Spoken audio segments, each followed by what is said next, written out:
और ये खबर है यूपी के केरल फाइल से जुड़ी। एक सनसनीखेज और हैरान करने वाला खुलासा है। दरअसल यूपी की केरल फाइल्स, उत्तर प्रदेश में जबरन धर्मांतरण को लेकर यह बहुत बड़ा खुलासा हुआ है। एक नाबालिग बच्ची को प्रयागराज से ले जाकर केरल में उसका जबरन धर्म परिवर्तन करवाया गया। उसे आतंकी गतिविधियों में शामिल होने के लिए बाकायदा ट्रेनिंग दी गई। नाबालिग बच्ची को यूपी से केरल तक पहुंचाने में धर्मांतरण गैंग के सदस्यों ने मदद की। आखिर यूपी टू केरल एक्टिव धर्मांतरण गैंग का खुलासा कैसे हुआ? इस गैंग के चंगुल से बचकर निकली बच्ची ने और क्या क्या अहम खुलासे किए हैं, ये देखिए। दिल्ली से केरला गई। केरला से हमारे लगे फोन आया था, तो बोली कि अम्मी हमको पकड़ा है।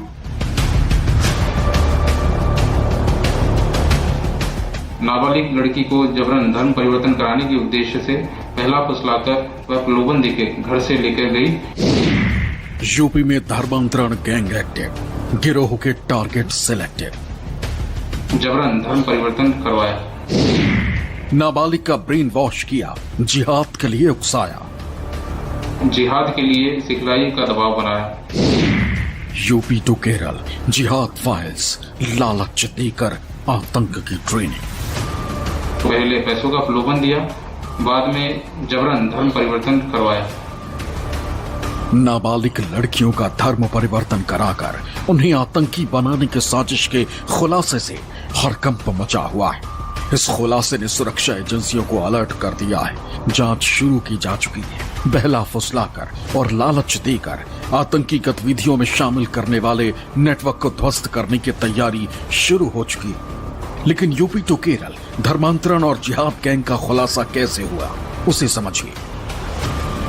पुलिस की तरफ से की गई अब तक की पूछताछ के दौरान ये जानकारी मिली है कि गिरफ्तार युवती और उसके साथी मोहम्मद कैफ ने कई दूसरे राज्यों में भी अपने संपर्क होने की बात कही है।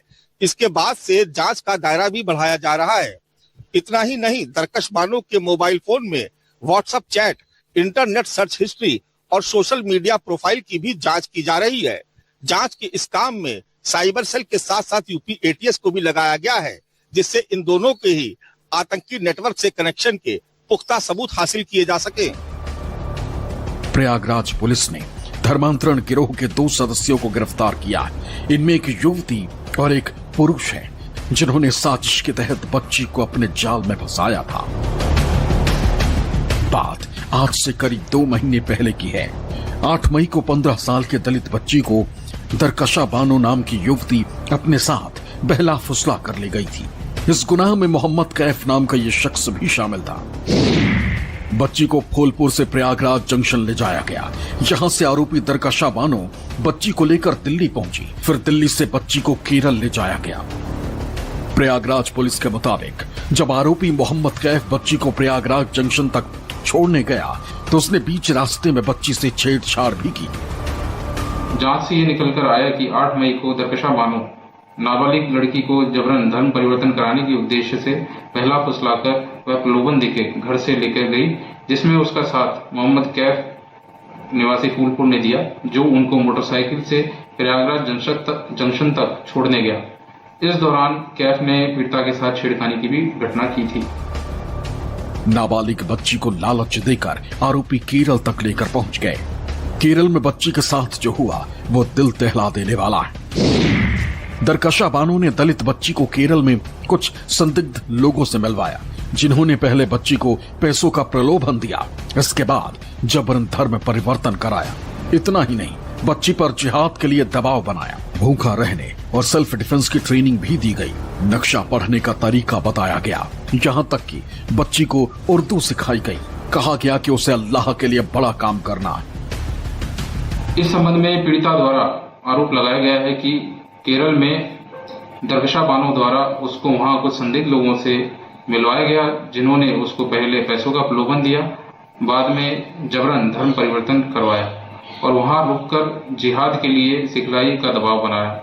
यह सब देखकर वह घबरा गई तथा वहां से किसी तरह से बचकर भागी और रेलवे स्टेशन त्रिशूर पर पहुंची, जहां पर स्थानीय पुलिस द्वारा उसको देखा गया और उसके परिजनों को सूचित किया गया। यूपी के प्रयागराज में सक्रिय इस धर्म परिवर्तन गैंग में शामिल 3 लोगों की पुलिस ने पहचान की है। इनमें से 2 को गिरफ्तार कर लिया गया, जबकि एक आरोपी ताज मोहम्मद अभी फरार है, जिसकी पुलिस तलाश कर रही है। गिरफ्तार युवती दरकशा बानो से गहन पूछताछ की जा रही है। उसका mobile data, call detail record और इंटरनेट मीडिया गतिविधियों की तकनीकी जांच की जा रही है।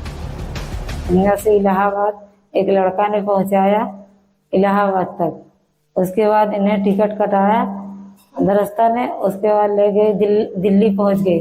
दिल्ली से केरला गई, केरला से हमारे लगे फोन आया था, वो बोली कि अम्मी हमको पकड़ा है, आओ छुड़ा लो। तो आए, हम पुलिस की इतला दिए थे, पुलिस ने छुड़ा के ले आए हमारी लड़की के।